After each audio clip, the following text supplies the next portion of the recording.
Renting a car in Europe feels like the responsible move. It's usually the mistake.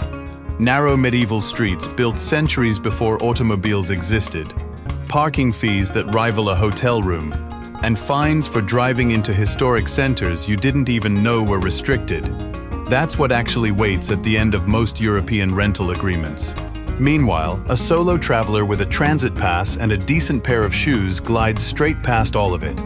The cities that reward this approach aren't random. They share dense metro networks, walkable cores, and public transit built over a century before walkability became a marketing term.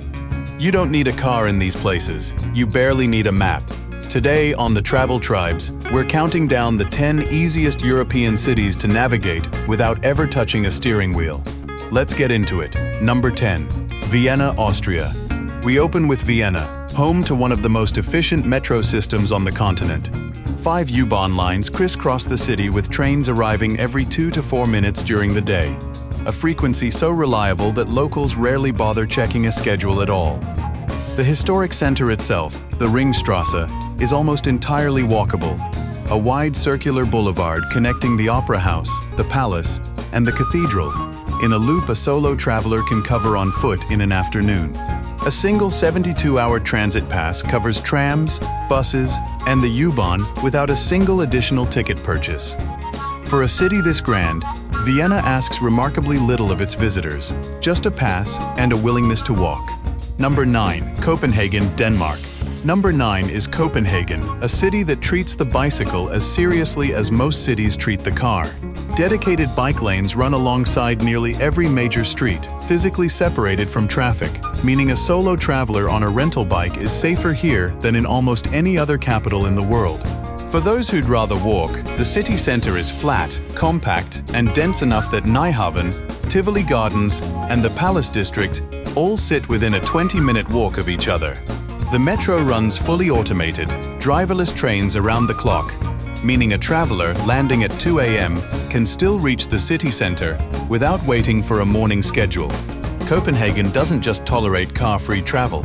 Its entire infrastructure was built to prioritize it. Number 8. Prague, Czech Republic. At number 8 is Prague, a city whose cobblestone core makes driving genuinely impractical, and whose metro system makes it entirely unnecessary. 3 metro lines converge beneath the city, connecting the Castle District, the Old Town, and the newer commercial areas in journeys that rarely exceed 15 minutes. The historic center itself, Old Town Square, the Charles Bridge, and the winding lanes beneath the castle, is compact enough to cross entirely on foot in under an hour. Trams supplement the metro on routes too narrow for larger vehicles, gliding through streets a car physically couldn't navigate. A solo traveler here spends more time admiring Gothic spires than checking a transit app. Number 7. Amsterdam, Netherlands. Number 7 takes us to Amsterdam, a city built around water and bicycles long before it was built around cars. The historic center, a spiral of concentric canals, is small enough to walk end to end in under an hour, and the tram network fills in any gap a solo traveler's legs don't want to cover. Bike rental shops sit on nearly every corner, and dedicated bike lanes separate cyclists from both pedestrians and traffic, a rare 3-way division most cities never bother building. The city's compact scale means a traveler can wake up near the Jordan district, walk to the Rijksmuseum, and be back for dinner near the canals, all without a single motorized vehicle beyond a tram or two. Number 6. Edinburgh, Scotland. At number 6 is Edinburgh, a city where geography does half the navigating for you. The Royal Mile forms a single walkable spine, connecting the castle to the palace, with nearly every major landmark sitting somewhere along that one continuous street. Where the hills get steep, a dense bus network covers the gaps, and the city's compact old and new towns mean most visitors never need it more than once or twice a day. Trams connect the airport directly to the city center in a straight, simple line.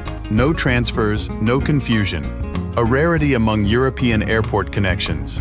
For a solo traveler, Edinburgh offers something rare, an entire capital city that can be mentally mapped within a single afternoon. Number 5. Munich, Germany.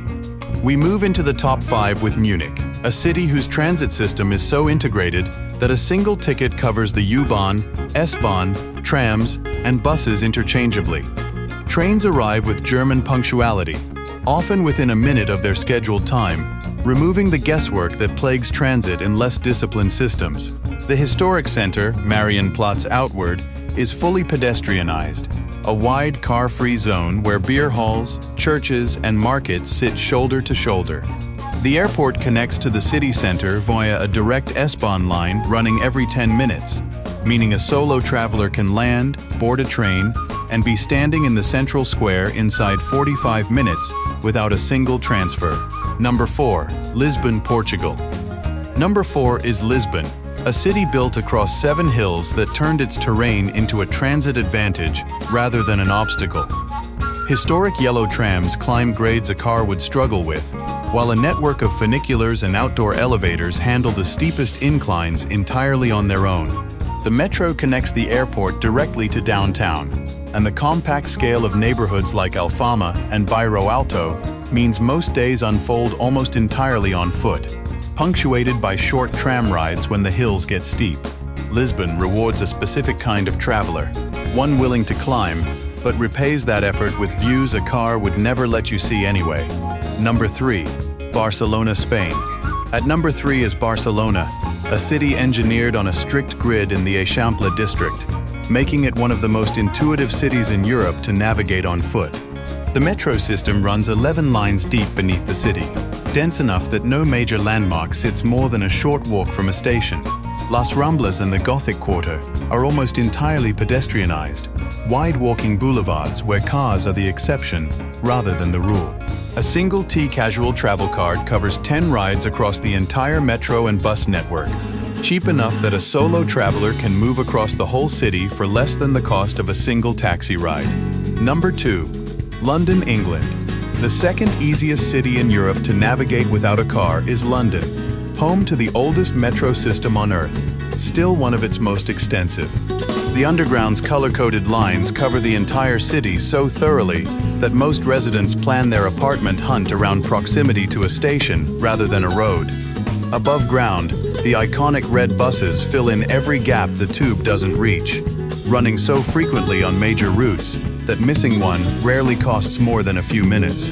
Contactless payment works directly on every form of transit. No ticket machine, no app required, tap in, tap out. For a solo traveler, London removes almost every barrier between landing at the airport and standing in front of a landmark within the hour. Number 1. Paris, France. And the single easiest city in Europe to navigate without a car is Paris. 16 metro lines weave beneath the city with such density that in the central arrondissements, you're rarely more than a 5-minute walk from a station, a coverage level almost no other capital on Earth can match. The city center itself is famously compact. The Louvre, Notre Dame, and the Latin Quarter all sit within a walk a solo traveler could complete in a single afternoon. Above ground, wide boulevards built specifically for pedestrian flow connect neighborhood to neighborhood, while a single carnet of tickets covers the metro, buses, and even the RER out to Versailles. Paris didn't just happen to become walkable. Its entire 19th century redesign, the wide boulevards, the uniform building heights, was built with foot traffic and sightlines in mind. No city on this list rewards a car-free traveler more completely. Looking across this entire list, the pattern holds every single time. The easiest cities to navigate without a car aren't the ones that simply banned vehicles. They're the ones where transit density, walkable cores, and centuries-old street design were built long before the automobile ever existed. Renting a car in these cities doesn't add freedom. It adds parking tickets and one-way streets you didn't see coming. The solo travelers who move through Europe fastest aren't the ones behind a wheel. They're the ones who trusted the transit pass, put on real walking shoes, and let a century of urban planning do the navigating for them. Thanks for watching this episode of The Travel Tribes. If you're planning a car-free trip through Europe, make sure to hit the like button, subscribe for more destination breakdowns, and leave a comment below. Which of these 10 cities would you tackle on foot first? We'll see you on the next journey.